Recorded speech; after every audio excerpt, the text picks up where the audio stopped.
Estamos con el doctor Fernando Calle, es magistrado del Tribunal Constitucional, y justamente hace un instante le decíamos al congresista Velázquez Quequén, ¿y cómo va el tema de los nuevos miembros del tribunal? No hay nada, no hay nada, absolutamente. Doctor, bienvenido, gracias por estar acá. No, gracias a ustedes y gracias porque usted ha escuchado, ha dicho que un día lo solucionamos. Vamos a ver, pero sería bueno que... Sería todo un récord. Pero lo importante, se puede solucionar en media hora. Lo que se necesita es que el pueblo sepa quiénes son. Es igual que la Junta, ¿no es cierto? Pero en este caso de mayor proyección, porque como he sostenido, el Tribunal Constitucional va a recepcionar el 80% de los habeas corpus, amparos que presenten los que están siendo procesados o condenados en su momento por corrupción, que son un montón, ¿no es cierto? Y que de eso se trata, ¿no? Esa es la verdad, por eso confío en lo que dice Javier, ¿no? Ay, doctor, muy inocente. Es mi compañero, tengo que decirle ya, entre comillas, de amigo, ¿no? A ver, doctor, hablemos primero del otro tema que también conversábamos con Javier Velázquez Quequén, porque entiendo, lo invitaron a usted a hacer un análisis en la Comisión de Constitución en el Congreso, ¿no es cierto? Sí. Por el tema de la inmunidad parlamentaria. Yo sigo en mi terquedad, me disculpará Javier Velázquez Quequén y los parlamentarios que no están de acuerdo conmigo. Yo sigo en mi terquedad de pensar que han utilizado esto como una impunidad parlamentaria. Y casos ya he puesto varios para sustentar mi opinión. ¿Usted qué piensa? Bueno, mire, yo estoy un poco extrañado porque efectivamente hace como 20 días, un mes creo que usted también me dijo, doctor, ¿por qué no lo invitan? Porque no me veían en el Congreso, pero yo creo que no soy necesario. Pero efectivamente me había llegado una carta de la congresista Batra pidiéndome una opinión sobre la inmunidad. Solamente sobre eso, yo quisiera opinar sobre más, pero no me dejan los congresistas. Entonces, cumplí como corresponde, ad honorem, o si acaso en la planilla totalmente ad honorem, cumplí con ello. Hace una semana... Sí, debe ser, se me llegó ya una con el proyecto de ley, en la que hablaban de la Corte Suprema, que asuma la Corte Suprema. O sea, el dictamen decía algo así, artículo 1, el artículo 2, que lo que dice la Constitución del artículo 93, ¿no? Que los congresistas no pueden ser detenidos, etcétera, salvo con la versión del Congreso y con la autorización de la Corte Suprema de la República, etcétera, etcétera, etcétera, ¿no es cierto?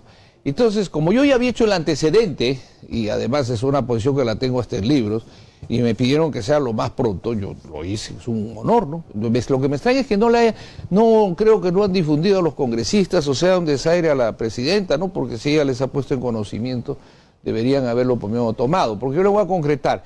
Yo he defendido y creí, porque escuché, que no debería encargarse de eso. El Tribunal Constitucional podría hacer una alternativa, por el tipo de foro, ¿no?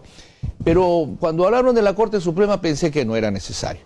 Pero lo que sí me preocupa, y sería bueno que el país, los periodistas saquen la relación de los señores congresistas en ejercicio que salieron casi elegidos con la promesa de anular la inmunidad parlamentaria. Entonces, todos los peruanos, y no puede ser que los que dicen que ya no hay reelección y se van, aunque quieran aprobar vía otra reforma algunas otras cosas, no piensen en el destino de la imagen institucional. El Parlamento, querramos o no, es el primer poder del Estado. ¿Pero qué debería pasar con la inmunidad? Lo más sencillo del mundo, que es lo que yo le he planteado, le soy sincero, dos cosas, que podría complementarse, eso sí escuché al final cuando estaba sentado, de que 60 días. Bueno, ya comparado lo del tribunal, dice que demoran no sé cuánto tiempo, pues no, que lo llamen pues, el Congreso es el control político, que se revise todas nuestras acciones, etcétera, para eso estamos, transparentemente. Pero en este caso, yo he propuesto algo muy sencillo, y le voy a decir hasta la redacción, ¿no? Donde dice, más o menos, la parte que dice, los congresistas no están sujetos a detención ni a proceso, ¿no? Salvo con la autorización del Congreso o de la Comisión Permanente. Con la excepción, esa dice la actual, con la excepción del delito de fragancia. Entonces ahí yo simplemente hago la corrección, con la excepción de los delitos de corrupción, narcotráfico, flagrancia, lavado de activos, minería ilegal, violación, traición a la patria, en fin, uno o dos más que en este momento no lo recuerdo por la televisión, ¿no? Entonces, ya, y dice ahí, tal como señala el proyecto además del gobierno, ¿ya? Estos delitos en el día serán puestos a disposición del fiscal de la nación. En el día. En el día, no tiene para qué demorar. Entonces ahí se acabó el tema. El prestigio del Congreso queda salvado. Además queda salvada su majestad, porque los otros delitos, por eso yo decía, son muy respetuosas, porque el reglamento, los plazos, ¿dónde los van a minorar? Están bien puestos. Entonces habría que crear una ley para que se cumpla esa ley, decía yo, ¿no? Pero si ya tienen esa solución, eso se podría complementar con eso que si en 60 días estamos hablando de los otros delitos, los otros delitos comunes, bueno, ellos han decidido que vaya a la Suprema, yo no lo vería así, ¿no? Preferible que vaya al TC, pero no es necesario ni siquiera que pongan eso, Dios mío, no pueden autorregularse, no pueden autosancionarse, ya sea económicamente, porque todo el problema es que no hay quórum, no se asiste, no hay tal situación, y cuando ya alguien se quiere salvar porque tiene los votos, aunque pasen 2 años, ahí hay quórum, y por un voto no pasa, ¿no es cierto? Pero esto que son los delitos carne de la corrupción que está destrozando la República, estos que son los delitos que han mermado la institucionalidad moral del país, tienen que ser pues, efectivamente inmediatos. Ahora, yo le pregunto con una respuesta de Velázquez Quisquén. Está haciendo la escuché seguramente. Él me dice, entonces, cuando las empresas que no quieran ser fiscalizadas, ¿no es cierto?, y mencionó a Telefónica, cuando salgan y hay algo en contra porque queremos examinar el tema de las tarifas, nos hace toda una campaña millonaria en contra de algunos parlamentarios, nos pone el dedo, nos hace una campaña y por más incierta que sea, al final terminamos con levantamiento de inmunidad, no podemos hacer nada porque nos meten en un juicio gigantesco y todo lo demás. Yo primero le diría a Javier que no sé si ya pagó toda la deuda telefónica, ¿no? Entonces sería bueno que, porque esa es la privatización más hermosa que he conocido, creo que sin poner un sol, los españoles se han llenado de dinero y se han comprado la telefónica. Que hubieran solucionado la compañía peruana de teléfonos si hubieran subido las tarifas, etcétera, que nunca se atrevió por un espíritu, supongo, social, ¿no? Que eso había que entender, porque estaba 6 soles la tarifa, entró Telefónica y lo puso a 40 o 50. Claro, pero digamos que la Telefónica es un ejemplo de cualquier empresa, okay, ¿no? Pero la pregunta, pero eso no es así pues del todo, no es real, porque estamos hablando ya, son otros delitos, les hacen una gran campaña, ¿no? Y procede el levantamiento de inmunidad probablemente en el otro mecanismo, porque yo no creo que Javier esté hablando de los delitos de lavado, corrupción, en general, pero no, que yo estoy separando los delitos. Yo estoy diciendo cuáles se van de inmediato al fiscal de la Nación. Pero el congresista Velázquez no separa ningún delito. Bueno, por eso es que no ha leído la carta seguro que he enviado y ojalá me esté escuchando.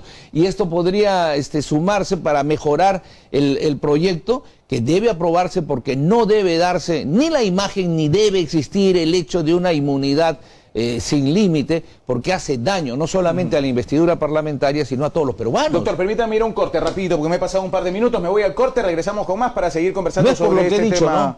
No, por favor. Vámonos a un corte rápidamente y repetimos lo que ha dicho el doctor Fernando Calle. Vamos al corte.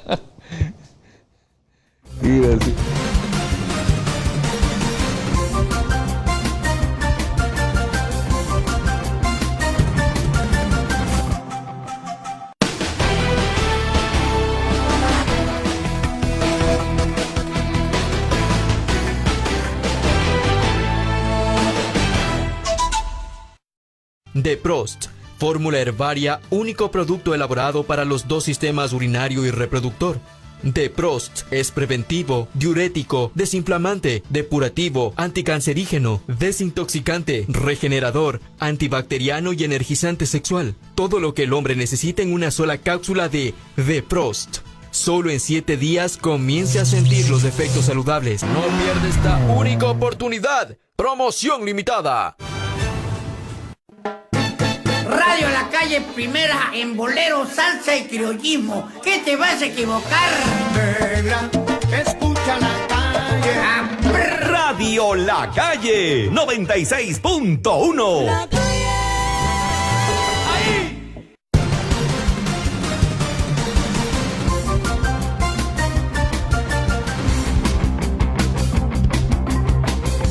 Señores, regresamos con el programa, son las 10 de la mañana con 18 minutos, estamos con el doctor Fernando Calles, miembro del Tribunal Constitucional, hablando un poco de este tema de la inmunidad y de las reformas. En realidad, doctor, permítame ampliar un poco el tema.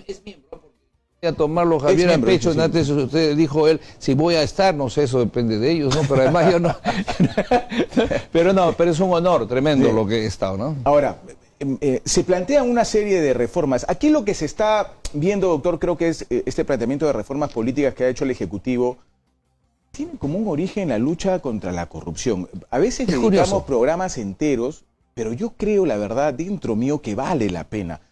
porque me critica Lo don Javier Velázquez felicito. Quequén, ¿De qué? pero él me critica y me dice, pero ¿y por qué no hablas de la pobreza? ¿Por qué no hablas de la falta de trabajo? Señores, sí hablamos, pero hay circunstancias en que el peruano tiene que decir, ¿sabes qué? Dediquemos el espacio de lucha contra la corrupción con firmeza, porque eso nos ha venido destruyendo durante décadas y décadas, no ahorita, décadas tenemos esos problemas. Entonces yo le pregunto, parte de las reformas políticas en las que se está trabajando tiene como sentido una lucha contra la corrupción.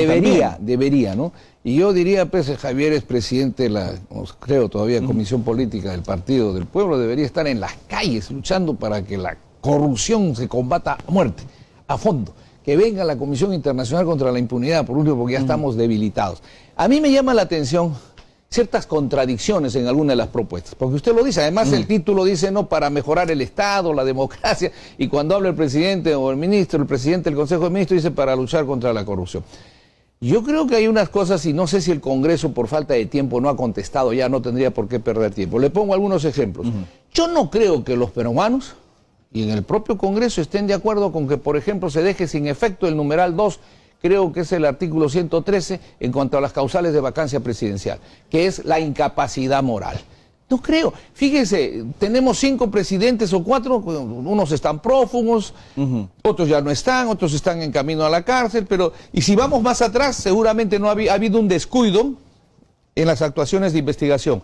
Pero lo cierto es que la incapacidad moral es lo único que nos permite a nosotros haber puesto al presidente Kuczynski en una circunstancia que se obligó a renunciar, porque estaban los hechos concretos.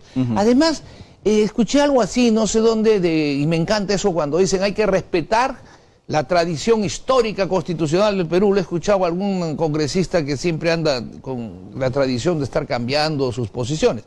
Pero eso es irreal. La Constitución es después de 1827, con la exacción, creo, del Estatuto Provisorio, toditas sostienen la incapacidad moral. 27, 33, Sí. 79, 93. Habla usted del 67, del 60, 48, la del 79, la del 93. Entonces, yo no entiendo, por ejemplo, que eso demandará, pues, dentro de la brillantez del diálogo en el Congreso, unos 20 minutos, y habría podido ya decir, sí estamos trabajando, pero esto no pues, no vamos a analizar esto. Y frente a ese tema, puntualmente, doctor, no sería Ese es uno, sano, pero no sería sano, si es que se quiere mantener el tema de la incapacidad moral, por lo menos tener claramente establecido lo que es la incapacidad moral. Puede ser, fíjese, porque le voy a decir algo. ¿No pero, es muy gaseoso? Puede ser, pero hay algo importante. Esto es política también. Nadie ha hecho uso de eso en la historia. O sea, si se ha hecho uso en algo, o sea, no se ha hecho abuso de eso, por más mayoría que había de un grupo decirle, oiga, vamos a sacarlo por incapacidad moral. No, porque hay un pueblo también, es el presidente de la República, oiga, querramos o no, no es tan sencillo. Las pronuncias por incapacidad han tenido que ser fuertes y han calado, y solamente, como digo, creo en este siglo ha sido la del presidente Kuczynski, ¿no? Pero si quiere, puede precisarse, pero no debe retirarse, ¿no? La corrupción es parte vital de esa, y todos los que estén incluidos, por lo menos asociados a los delitos que hemos mencionado, ¿no es cierto? Entonces, porque encima están protegidos por el artículo 117, o sea que no pueden ser acusados durante... Si ahorita apareciera una investigación anterior al presidente que hubiera delito, tendría que esperarse la acusación a que finalice y tendría que hacerse el proceso de acusación porque tiene 5 años más, ¿no es cierto? Yo le lanzo un ejemplo para que usted pueda sustentarme esto de la incapacidad moral. ¿Qué hubiese pasado si Fuerza Popular mantenía los 73 parlamentarios, o sea, la fuerza mayoritaria en el Congreso de la República, y Martín Vizcarra hubiera nacido con la acusación esta de su empresa CIM y los vínculos que le encontraban a CIM con las empresas Odebrecht, ¿no es cierto?, con los trabajos que se hizo en Moquegua, y dicen, oiga, un momentito, eso no es moral. Ahí hay un tema de incapacidad moral. Es cierto. Y como la mayoría parlamentaria de 73, más que suficiente, puede decir, señores, lo vacamos a Martín Vizcarra por incapacidad moral.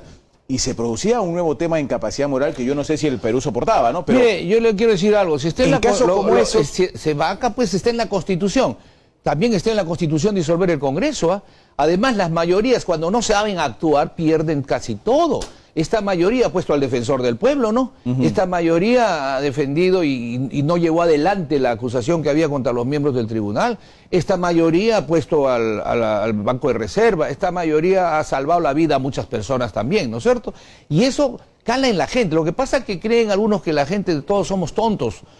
Hemos un poco débiles de carácter, pero eso va generando la ira nacional, la indignación. Por eso en esto de la inmunidad deben tener un poco de cuidado, también en esto de la incapacidad. Pero le voy a decir algo más que ha podido ser resuelto de inmediato por el Congreso. En uno de los proyectos de la reforma dice, repiten, pero así, literalmente un artículo de la Constitución del 79 que dio la posibilidad que el presidente Fujimori sea presidente y elegido senador, porque él no pensaba ser presidente. No. Ni él, ni en realidad casi nadie. ¿No? Entonces, exacto, son esas coyunturas. Sí. Pero la Constitución permitía, y eso quieren ahora otra vuelta, que el candidato a la presidencia puede ser candidato al Congreso. Encabezar la lista. Encabezar, eso vamos a tener. Entonces, con eso, en vez de ayudar al fortalecimiento, vas a tener tú 20 candidatos a la presidencia encabezando su lista, sabiendo que no van a salir, pero a ver si me toca en la cifra repartidora un asientito. Eso no puede pasar, pues ya hemos superado esas etapas, y eso le hablo con la autoridad de tener una convicción, un amor a la Constitución del 79. Y si esto va acompañado de las reformas políticas que señalan el fortalecimiento de algunas organizaciones para ver si por fin se convierten en partidos políticos, porque la verdad, yo soy enemigo de llamarles partidos políticos, no siento que tengan la esencia de eso. Yo le voy a decir la facilidad con que se puede hacer sin reforma constitucional, pero vamos a terminar con las reformas que podrían ayudar a la moralización. El Congreso, porque este es un paquete que le ha enviado el Ejecutivo, dada una comisión extra que tiene, no sé, ¿no es cierto? Pero la fuente primigenia de toda reforma es el Parlamento. Entonces quizás estaba muy ocupado en otras cosas. Puede aprovechar esta coyuntura que le presenta el Ejecutivo y que diario le dice, oye, arregla. Podría decir, bueno, vamos a arreglar, ¿no? Podría dejarse sin efecto a futuro, la no reelección de los alcaldes y volver a tener reelección. Pero hay una cosa más sencilla. Vamos a elegir el Congreso cada 2 años y medio o cada 3 y en fecha diferente, en fecha distinta a la presidencial, para que genere un liderazgo legislativo. Y entonces, eso sí ayuda, eso sí nos ayuda. Y ahí se suman las reformas legislativas que sí deberían hacerse hoy, José, y le voy a decir por qué. Hay 78 propuestas, un ambiente constituyente por todo lado. No vaya a generarse una grita constituyente y nos llevan a una asamblea constituyente. Ahora, o no vaya a pasar lo que usted dice. Pensar que por los parlamentarios cada 3 años tengan, en todo caso sería cada 3 años tengan pensar en una campaña electoral. Yo he dicho cada 2 en su oportunidad, pero en el Congreso hace años cuando fui, unos congresistas me dijeron, profesor, auméntele un añito. Pues, ¿no? entonces yo digo... Pero tendríamos a los congresistas cada 3 años en campaña. Pero la política debería ser una profesión para tener buenos políticos, no improvisados. ¿Cómo prohibirle? Ahora no hay reelección, ¿qué vamos a hacer? Yo no digo que, ¿acaso eso favorece la lucha contra la corrupción? No. Entonces es un absurdo, ¿no? Entonces no hay, es más, la vieja oligarquía civilista no quería la continuidad de la democracia, porque ¿cómo aprende usted si no la practica? Entonces, no podríamos, aquí hay muchos ciudadanos y parlamentarios que me escuchan que adora ahora con Venezuela al Mr. Trump, ¿no es cierto? Admiran a los americanos. Los americanos desde su independencia se eligen cada 2 años en la Cámara de Representantes. Hay renovaciones. Permanente, cada 2 años, no por tercios, nada, y eso que su Cámara es más de 500.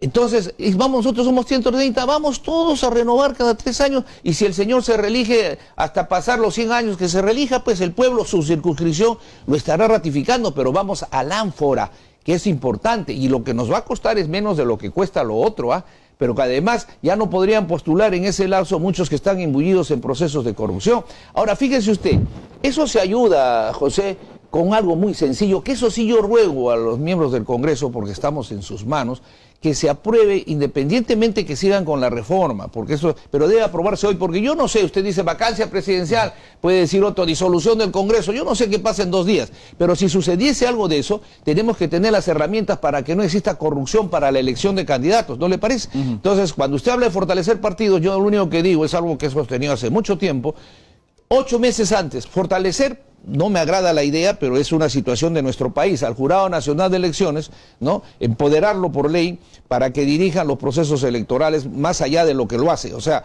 todos los que aspiran a ser candidatos al Congreso, a la presidencia, a gobiernos regionales, alcaldes, deberían inscribirse con sus padrones, o si ya los tienen, ratificar ante el Jurado Nacional. Estos, revisando con la RENIEC, convocan 6 meses antes a elecciones primarias dentro de cada grupo político o alianza a la que se haya constituido. Esto sí hace que hayan solo 4 o 5 fuerzas, no va a haber más. Eso es lo que se está planteando entre las reformas. No la veo así. No la veo así porque se disminuyen las firmas, pero hay una semejanza ya. Vayamos a que eso se puede mejorar. Eso sí es necesario, pero no con reforma constitucional, eso se puede hacer ahorita, ¿no? Para efectos Como modificación de ley orgánica. Claro, y de la ley electoral también. O sea, la ley orgánica de partidos, ¿por qué? Porque este mecanismo yo lo aplicaría con toda humildad y le pediría al Congreso también a los partidos. Porque los partidos tienen estatuto. Los partidos tienen comités ejecutivos y tienen un plazo de duración sus dirigencias. Entonces el Jurado Nacional con ese estatuto diría, me toca 6 meses antes, voy a convocar elecciones en el PPC, voy a convocar elecciones en el nacionalismo si se salva de la disolución, ¿no es cierto? Entonces convoco elecciones, quienes se presenten de ese partido con su padrón, el que gana le doy su credencial de dirigente de ese partido. Entonces vamos institucionalizando a la fuerza, lamentablemente, porque estamos viendo que con voluntad no lo están haciendo, ni piensan hacerlo, ¿no es cierto? Ahora, fíjese usted, ahí hay otro tema que es vital importante. Yo escucho mucho decir el problema económico, financiero. Si estamos tratando de regular los partidos, no se trata solo de ser militante, pues, que por ley diga el militante tiene que cotizar. O sea, yo milito en un partido y cotizo. Lo que pueda, lo que diga su estatuto. Pero que algunos se ufanan de tener 1 millón de militantes, ya presume eso, un sol al mes, ¿no es cierto? 1 millón de soles.